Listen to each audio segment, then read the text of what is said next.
영혼의 쉼터를 방문해 주신 여러분 반갑습니다. 이정길 목사입니다. 즐거운 설 명절 잘 보내고 계십니까? 떡국도 많이 드시고 행복하고 강건하시기 바랍니다.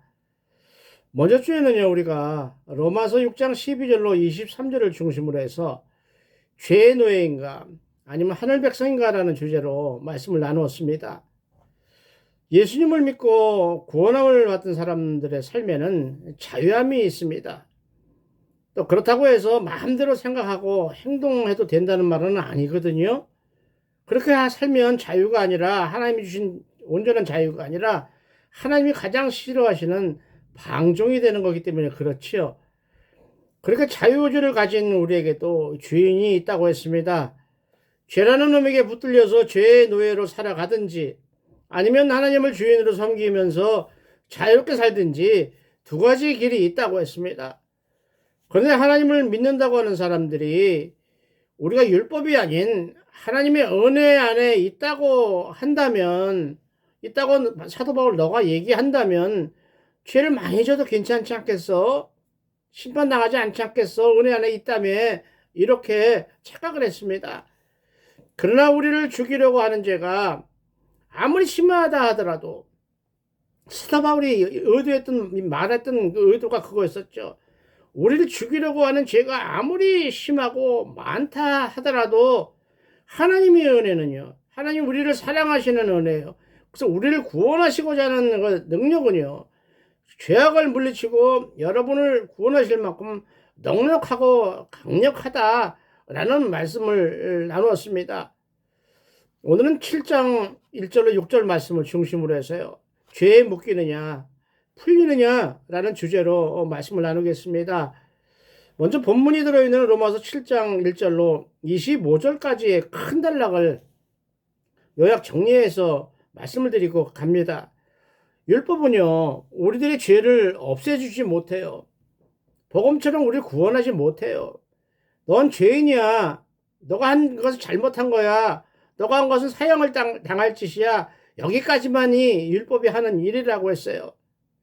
또한 율법을 기준으로 해서 죄가 뭐라고 우리에게 요구해요? 율법을 갖다 들이면서 넌 죽어야 돼. 넌 사망의 길로 가야 돼. 넌 영원한 죽음에 빠져야 돼. 라고 이야기한다는 것이죠. 그렇게 율법 아래 묶여있던 우리 옛사람, 우리가 예수 믿기 전의 사람이에요.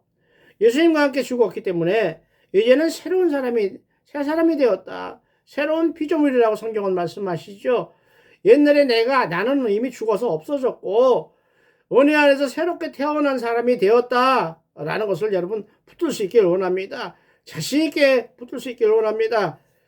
예수님을 믿게 되었기에 예수님이 십자가에서 흘리신 그 피값으로 사신 예수님의 소유가 되었다는 말입니다.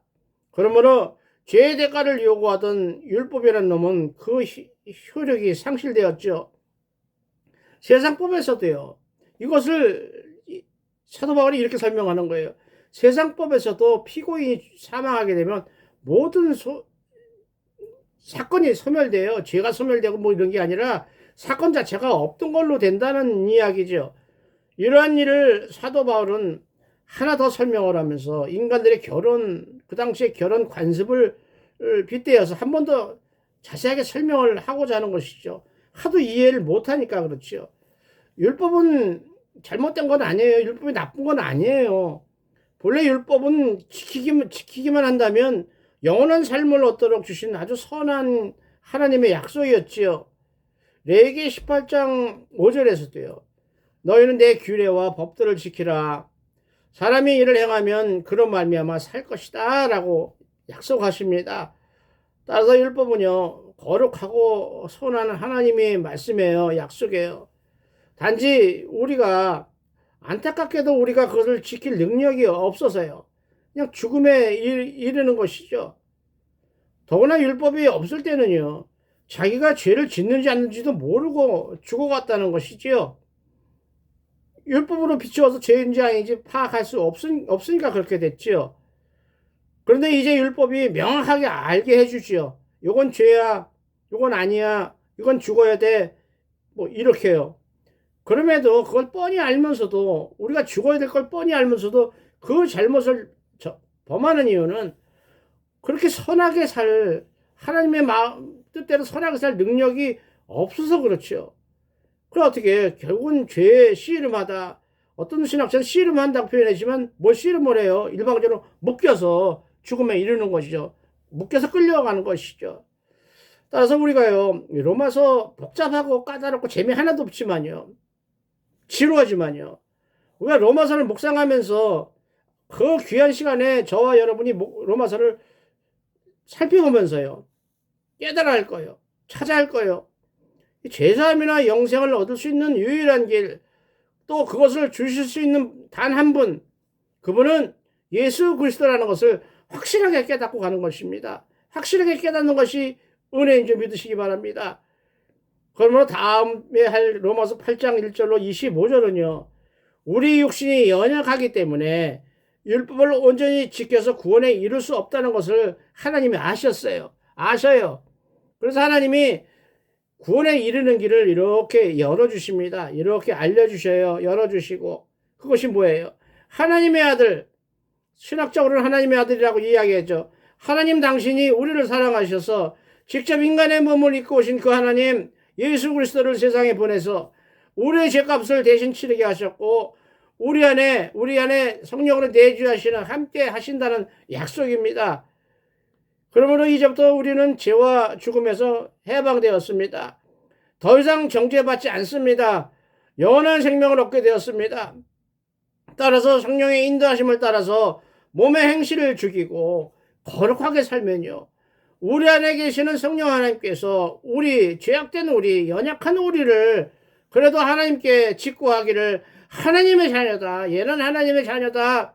당신 선택한 당신 백성이다 라고 증언하게 하시는 것이 그것을 우리에게 알게 하신 것이 생명의 성령의 법이라는 것을 감사함으로 받아서 누려야 할 것입니다. 이제 각 절별로 주시는 메시지를 잠깐 살펴봅니다. 오늘 본문도요. 먼저 주 6장처럼 우리는 죄의 지배 아래 묶여 있었고 그러나 세례를 통해서 예수님의 죽음에 십자가 죽음에 참여함으로써 죄에 대해서는 죽었고 하나님의 은혜 안에서는 살게 되었다는 말씀이에요. 1절은 우리를 묶어놓으려고 하는 율법의 한계를 말씀하고 있습니다. 율법은요, 사람이 살아있을 동안만 묶어놓을 수 있다고 말하는 거죠. 지금 사람이 사는 이 세상에서 현행법도 마찬가지죠. 그 사람이 죽게 되면 아무 의미가 없고 사건 자체가 없어지는 거기 때문에 그렇죠. 따라서 죽은 사람은 지킬 수가 없기 때문에 그래요. 따라서 율법도 어떻게 정죄하지도 못한다는 것이죠. 정죄받을 사람이 없어졌기 때문에 그렇죠. 따라서 예수 그리스도를 믿는다는 말은요. 또 다시 생각하면요. 더 감사하게 생각하면요.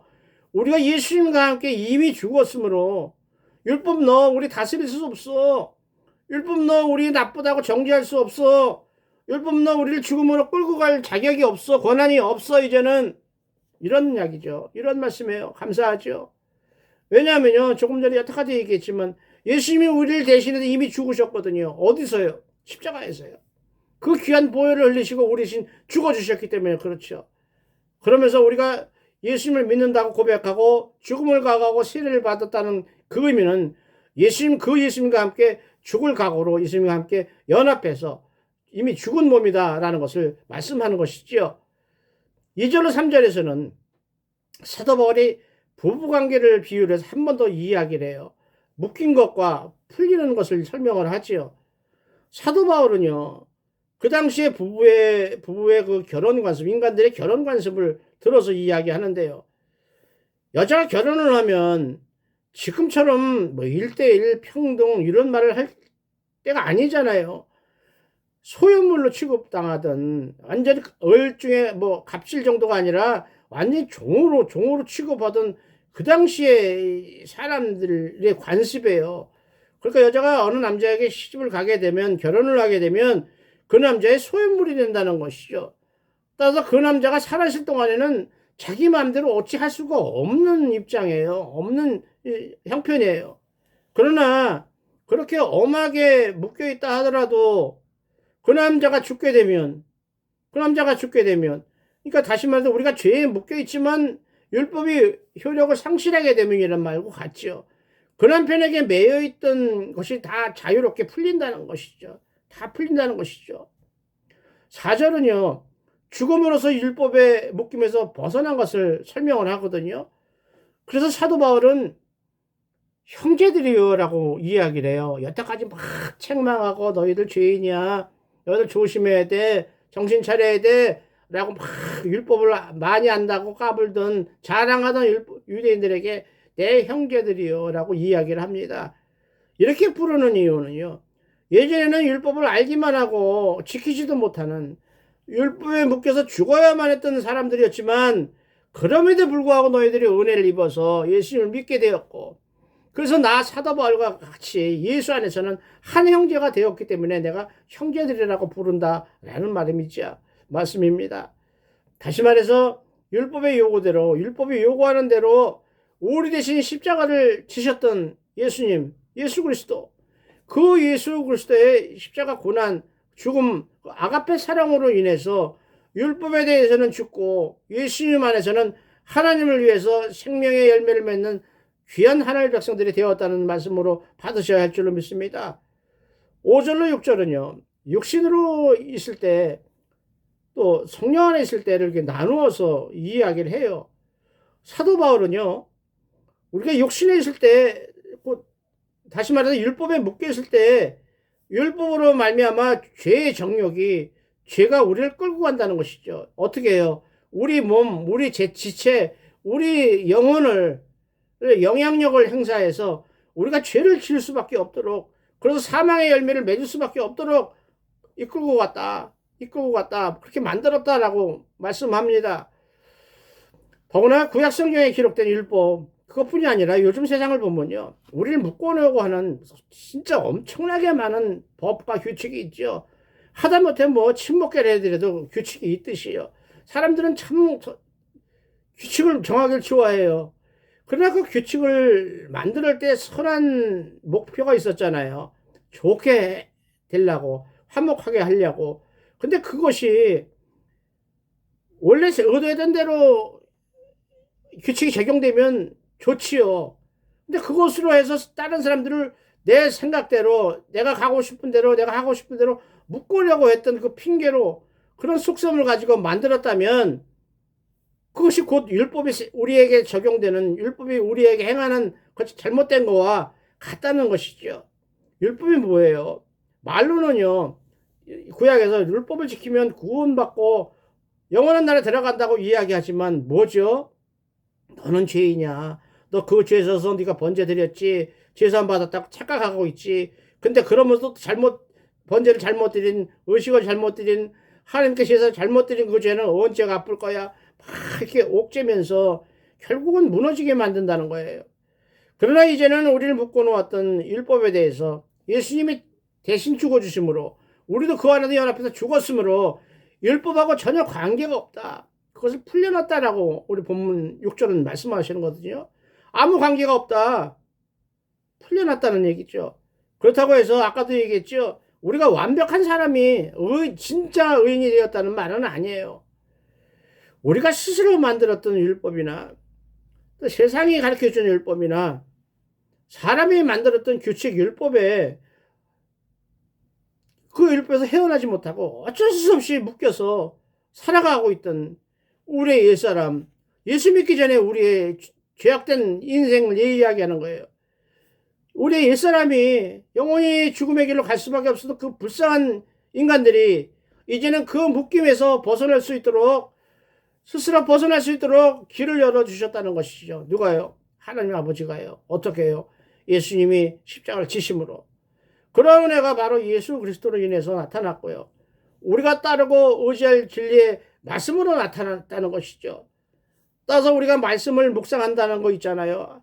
하나님의 말씀 속에 있는 비밀을 찾으려고 기도하면서 뭐라고 말씀하셨는지 깨닫게 해주세요. 그리고 그 말씀에 따라서 순종하고 따라가게 해주세요. 지키게 해주세요라고 기도하는 이유가 뭐죠? 그냥 성경에 보통 사람들처럼 성경에 이렇게 써 있잖아. 이거 허라고 돼 있잖아. 이거 하지 말라고 했잖아. 따라서 그냥 문자적으로 거기에 묶여서 행동하는 것이 아니죠. 요 율법은 히브리어는 이걸 뜻하는 말이야. 헬라어는 이걸 뜻하는 말이야. 국어사전처럼요. 단어의 뜻을 찾으려고 성경을 읽는 것이 아니거든요. 왜 이 말씀을 우리에게 주셨을까? 어떤 목적으로, 어떤 뜻으로 이 말씀을 우리에게 주셔야만 했을까? 그것을 찾는 것이 성경을 읽는 우리의 자세죠. 그 말씀을 비밀을 깨닫게 되면 감사가 나오죠. 찬양이 나오죠. 회개의 눈물이 나올 수밖에 없다는 것이죠. 바로 그러한 자세로 성경 말씀을 대하고 하나님의 약속을 믿어서 순종하는 것이 하나님께 드리는 진정한 우리의 제사라고 믿으시기 바랍니다. 우리는 예수님과 연합해서 죄의 세력에서 이미 벗어났습니다. 이 놀라운 변화는 다시 한번 이야기하지만 그리스도 예수의 사람들은 육체와 함께 그 정욕과 탐심을 십자가에 못 박았다라고 선포하는 갈라디아서 5장 24절 말씀처럼 우리가 예수님과 함께 십자가에 못 박혀 이미 죽었기 때문에 그렇지요. 율법의 묶임과 성령이 주시는 자유함을 어떤 신학자는 이렇게 비교해서 이야기했더라고요. 율법은 우리를 묶어놓지만 성령은 우리를 자유함으로 인도하신다. 아멘이죠. 또 율법은 우리가 과거에 알고 지었던 모르고 지었던 그 죄의식에서 벗어나지 못하도록 꽁꽁 묶어놓고 있지만 지옥에 갈 때까지 묶어놓고 있죠. 회개할 기회를 안 주죠. 하나님은 사랑으로 우리를 품어서 회개할 기회를 주시고 영원한 생명으로 인도하신다는 것이죠. 성령은 율법은요. 율법을 지키지 못해서 우왕좌왕하는 우리에게 좌절하게 하고 두려움에 빠지게 만들지요. 그러나 하나님께서는 믿음과 절제라는 방법을 통해서 그러한 연약함을 뛰어넘게 이겨내게 그러다 죄에서 벗어나게 우리를 하셨다는 것을 어떤 신학자는 말씀을 했어요. 참 우리가 듣고 도전받고 위로받을 말씀 같아서 여러분에게 전해드렸습니다. 그러므로 우리는요. 율법에서 완전히 해방된 사람들이죠. 우리가 지은 죄는요. 은혜로 사함을 받았어요. 십자가 은혜로 사함을 이미 받았어요. 또 어려운 자라고 이신칭의 하나님의 은혜로 말미암아 어려운 자라는 칭함까지 너는 의인이야. 이제부터 의인이야. 라는 은혜까지 입었습니다. 그리고 우리 인간들이 욕심을 가진 인간들이요. 참 욕심 많고 갖기 좋아하는 우리들이 지키기 어려운 할례, 또 절기법, 음식 정결법 같은 그 유대인이 지켜야 될 유대인만이 가지고 있는 관습, 또 율법의 어떤 잘못된 해석, 거기에 묶임에서 우리를 자유롭게 해주셨습니다. 참으로 기쁘고 감사한 마음으로 우리는 큰 소리로 찬양하면서 하나님께 예배드릴 수 있도록 해주셨습니다. 그것이 자유함이죠. 그러므로 이제는 더 이상 율법에 묶이지 않게 되었다는 것을 세상 모든 사람들에게 전해주는 것이 예수 그리스도이고 십자가이고 복음입니다. 따라서 은혜 입은 우리요. 여러분이 진정으로 하나님에게 예수 그리스도의 십자가 구속의 은혜로 말미암아 은혜 입은 사람이라면 구원받은 사람이라면 이러한 사실을 많은 사람들에게 전해야 한다는 것이 우리가 해야 될 일이요 사명이라고 말씀을 드리고 싶습니다. 신앙생활은요. 율법을 지켜서 어렵게 되려고 율법을 지키는 게 아니거든요. 행위가 아니거든요. 그래서 아무리 노력해도 이 죄의 성향을 가진 죄를 짓고 싶어하는 성향을 가진 인간은 율법을 지킬 수가 없어요. 늘 말씀드리지만 어느 인간도 한 사람도 지킨 사람이 없어요. 그러나 오늘 본문이 주신 은혜가 뭐예요? 그럼에도 불구하고 오늘 본문이 우리에게 주시고자 하는 은혜는요. 영원히 죽을 수밖에 없었던 우리들. 그래서 구원에 관한해서는 전혀 꿈도 못 꾸고 생각도 못하고 전혀 방법이 없었던 어떠한 방법이 없었던 우리들에게요. 하나님은 예수 그리스도의 십자가 대속의 은혜로요. 은혜를 전가받게 하셨어요. 그 예수님을 믿는 믿음을 보시고요. 죄사함을 얻게 하고 영원한 생명 구원을 얻게 하셨다는 말이 오늘 본문이 우리에게 주시고자 하는 메시지입니다. 그러한 복음의 진리는 율법을 지키는 것보다 훨씬 더 월등하고도 강력한 능력이 있다는 것이죠. 이런 진리, 이런 사실을 기억하시고요. 이전에 알고 지었든지 간에 모르고 지었든지 간에 그 죄에 대한 죄책감에서 벗어나시기 바랍니다. 이미 이제는 예수를 믿어서 하나님 백성 된 여러분은 이전에 지었던 모든 죄는 없어졌습니다. 하나님이 가려 주셨습니다. 사해 주셨습니다. 깨달을 수 있어야 합니다. 거기에 아직도 묶여 있다는 것은 아직도 율법에 묶여 있다는 것이기 때문이지요. 우리는 자유인이 되었습니다. 의인이 되었습니다. 어디 안에서요? 하나님의 은혜 안에서, 예수님의 십자가 안에서입니다. 우리가 벗어날 수 없는 모든 죄, 그래서 예수님께서 십자가에서 죽으심으로 다 갚으셨다는 은혜를 감사할 수 있길 원합니다. 감사해야 합니다. 찬양해야 합니다. 이웃에 전해야 할 것입니다. 그러므로 언제나 감사의 기도와 기쁨의 찬양이 넘쳐나는 하늘 백성들이 다 되시기를 우리 주 예수 그리스도 이름으로 축원을 드립니다. 아멘입니다. 오늘 여기까지 하겠습니다. 감사합니다.